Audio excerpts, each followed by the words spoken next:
안녕하세요. 오늘도 여러분과 함께하는 오디오북 사랑방방지기입니다. 오늘 하루는 어떠셨는지요? 오늘도 지친 마음을 위로하는 책방 여행으로 여러분을 안내하겠습니다. 창밖으로 싱그러운 초록의 물결이 파도처럼 밀려오는 계절입니다. 쏟아지는 햇살은 이제 제법 묵직한 온기를 품고 있고 스치는 바람 끝에는 이름 모를 풀꽃의 향기가 묻어납니다. 오늘 같은 날이면 복잡한 도심의 소음을 뒤로하고 깊은 산사나 오래된 서원의 툇마루에 앉아 나무가 들려주는 이야기에 귀를 기울이고 싶어집니다. 여러분의 오늘 하루는 어떤 빛깔이었나요? 고단했던 마음의 짐을 잠시 이곳에 내려놓으시길 바랍니다. 오늘 제가 여러분께 읽어드릴 책은 강판권 작가님의 숲에서 선비를 만나다입니다. 저자인 강판권 교수님은 스스로를 나무인문학자라 부릅니다. 그는 나무를 단순히 식물학적 대상으로 보지 않습니다. 나무는 세상에서 가장 위대한 철학자라는 믿음 아래 평생을 나무와 대화하며 그 속에 담긴 인간의 역사와 철학을 길어 올렸지요. 특히 이번 책은 조선시대 선비들이 왜 그토록 나무를 아끼고 곁에 두었는지, 그들이 나무를 통해 담고자 했던 삶의 태도는 무엇이었는지를 집요하고도 따뜻한 시선으로 추적합니다. 선비들에게 나무는 정원의 장식물이 아니었습니다. 그것은 자신을 비추는 거울이었고 흐트러진 마음을 다잡는 스승이었습니다. 작가는 전국의 고택과 서원을 직접 발로 누비며 수백 년의 세월을 견뎌온 고목들 앞에서 선비들의 순결을 찾아냅니다. 지조와 절개의 상징인 매화고난 속에서도 향기를 잃지 않는 탱자나무 꼿꼿한 선비의 기상을 닮은 소나무까지. 책장을 넘기다 보면 어느덧 우리는 시간의 경계를 넘어 옛 선비와 나란히 숲길을 걷는 듯한 착각에 빠지게 됩니다. 제가 이 책을 읽으며 가장 깊게 다가왔던 점은 느림의 미학이었습니다. 뿌리를 내리면 평생 그 자리를 지키며 계절의 변화를 온몸으로 받아내는 나무처럼 우리 삶도 조금은 더 단단하고 의연해질 수 있지 않을까 하는 위로를 얻었거든요. 이제 여러분과 함께 그 깊고 고요한 숲으로 들어가 보려 합니다. 제 목소리가 여러분의 지친 마음에 작은 쉼표가 되길 바랍니다. 첫 번째 이야기. 경상남도 산청 지리산 자락이 병풍처럼 둘러쳐진 곳에 산천제가 있습니다. 이곳에는 남명조식 선생이 말년에 심었다는 산천제 매화 일명 남명매가 해마다 연분홍꽃을 피워냅니다.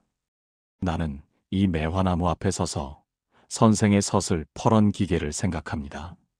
남명은 평생 벼슬길에 나아가지 않고 제야에서 학문에 전념하며 스스로를 경계하기 위해 늘 칼을 차고 다녔습니다.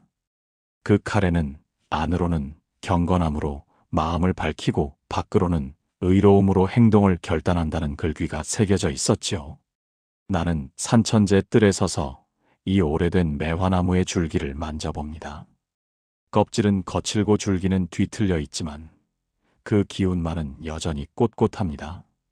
매화는 추위를 뚫고 가장 먼저 꽃을 피우는 생태적 특성 때문에 선비들에게 불굴의 의지를 상징했습니다. 하지만 남명에게 매화는 단순한 상징 이상이었습니다. 그는 매화의 향기를 그윽하고 은밀한 향기라 불렀습니다.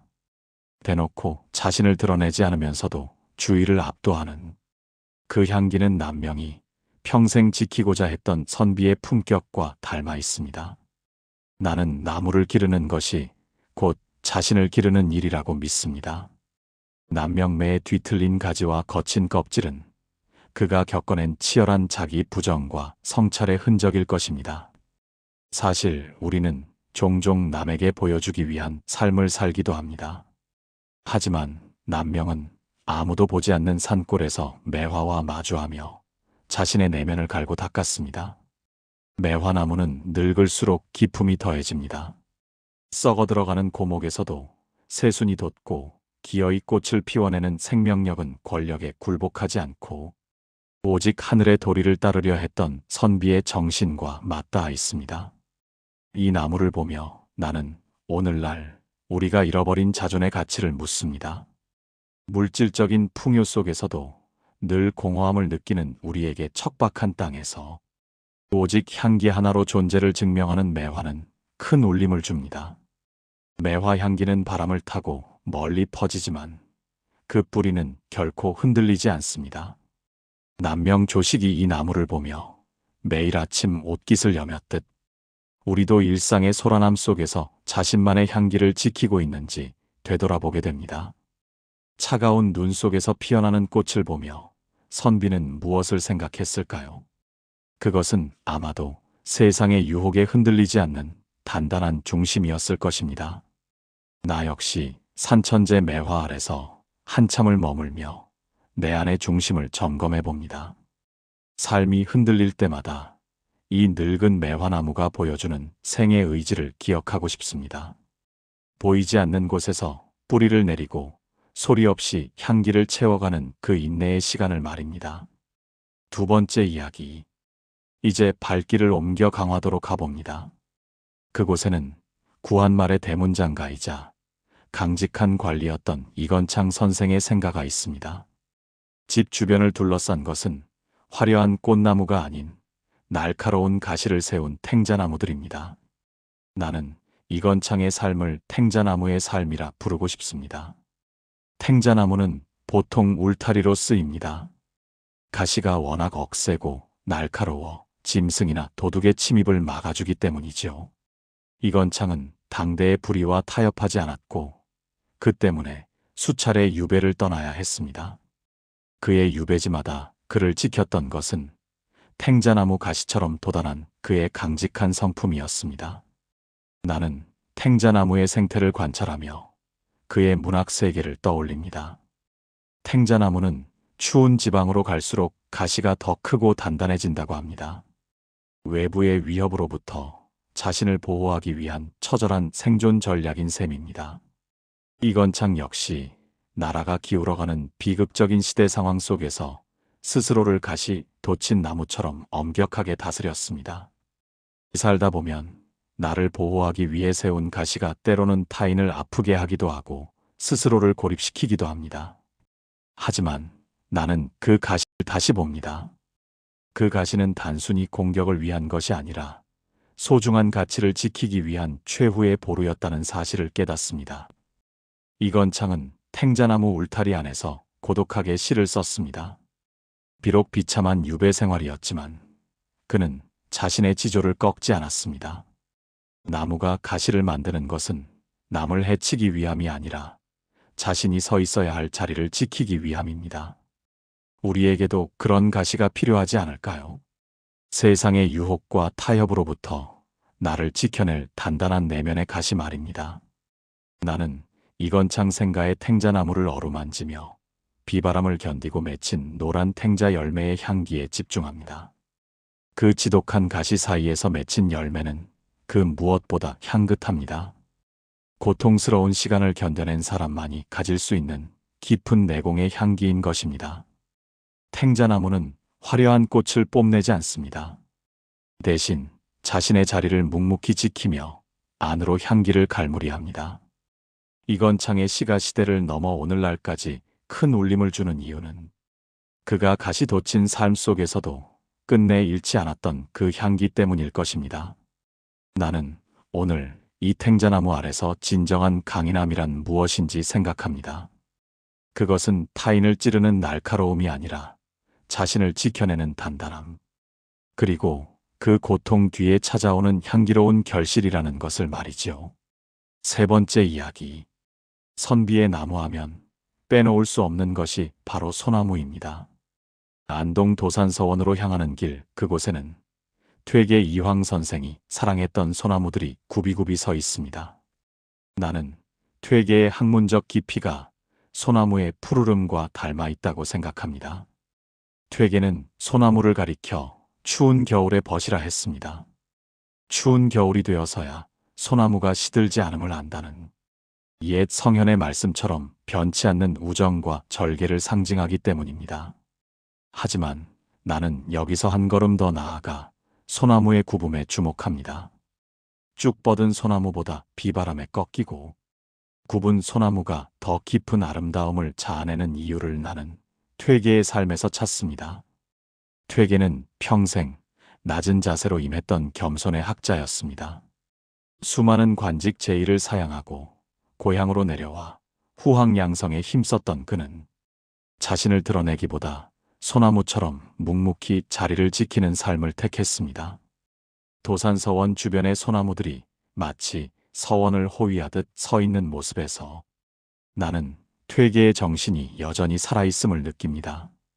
우리는 늘 남보다 앞서가고 더 높이 솟구치려고만 애쓰며 삽니다.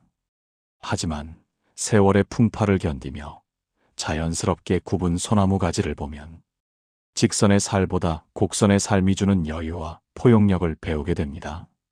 소나무는 다른 나무들이 잎을 떨구는 겨울에도 푸른 빛을 잃지 않습니다. 나는 이것을 축적된 힘이라 부릅니다. 소나무는 봄과 여름에 화려하게 꽃을 피우는 대신 보이지 않는 곳에서 뿌리를 깊게 내리고 속을 단단히 채웁니다. 퇴계의 학문 또한 그러했습니다. 당장의 명성보다는 근본을 다지는데 평생을 바쳤지요. 나는 소나무 숲을 거닐며 묻습니다. 당신은 어떤 계절에도 흔들리지 않는 자신만의 푸르름을 가지고 있습니까? 소나무 아래 서면 서늘한 바람 소리가 들립니다. 나는 이를 소나무가 연주하는 하늘의 소리라고 부르고 싶습니다. 퇴계가 들었을 그 소리를 오늘날 우리도 숲에서 들을 수 있습니다. 변하는 세상 속에서 변하지 않는 가치를 붙들고 사는 것, 그것이 소나무가 우리에게 주는 가장 큰 가르침입니다. 소나무는 결코 서두르지 않습니다. 그저 제자리에 서서 비바람을 맞고 눈보라를 견디며 조금씩 나이테를 늘려갈 뿐입니다. 그 정직한 성장이 오늘을 사는 우리에게 가장 필요한 덕목이 아닐까 싶습니다.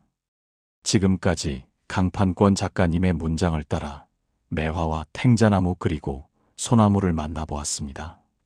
책장을 덮으며 제 마음속에 남은 단 하나의 단어는 뿌리였습니다. 나무는 하늘을 향해 높이 솟기 위해 그만큼 깊고 넓게 땅속으로 뿌리를 뻗습니다. 우리가 선비들의 삶에서 배우는 지혜 또한 결국 내면의 뿌리를 어떻게 내릴 것인가에 대한 고민이 아닐까 싶습니다. 나는 나무를 공부하며 비로소 인간이 보이기 시작했다는 작가의 고백에 깊이 공감합니다. 나무의 생태를 이해하는 것은 곧 인간의 본성을 이해하는 일이며 나무의 성장을 지켜보는 것은 곧 우리 삶의 궤적을 성찰하는 일이라는 뜻일 겁니다. 오늘 제가 읽어드린 이 이야기들이 여러분의 마음속에 작은 씨앗 하나로 심어졌기를 바랍니다. 어느덧 해가 뉘엿뉘엿 저물고 숲의 그림자가 길어지는 시간입니다. 오늘 밤은 잠들기 전 여러분의 마음속 들에는 어떤 나무가 자라고 있는지 한 번쯤 떠올려 보시면 어떨까요? 거창한 포부나 화려한 성취가 아니어도 좋습니다. 그저 비바람에 조금 굽었더라도 묵묵히 제자리를 지키며 향기를 내뿜는 그런 나무 한 그루 말입니다. 나무는 결코 서두르는 법이 없습니다. 하지만 멈추는 법도 없지요. 우리네 삶도 나무를 닮아 조금은 느리더라도 단단하게, 그리고 매 순간 진실하게 나아갈 수 있기를 진심으로 응원합니다. 긴 시간 함께 해주셔서 고맙습니다. 여러분의 공간에 나무의 평온함과 선비의 기품이 가득 머물길 기도합니다. 평안한 밤 되세요. 마음 깊이 평온을 전합니다.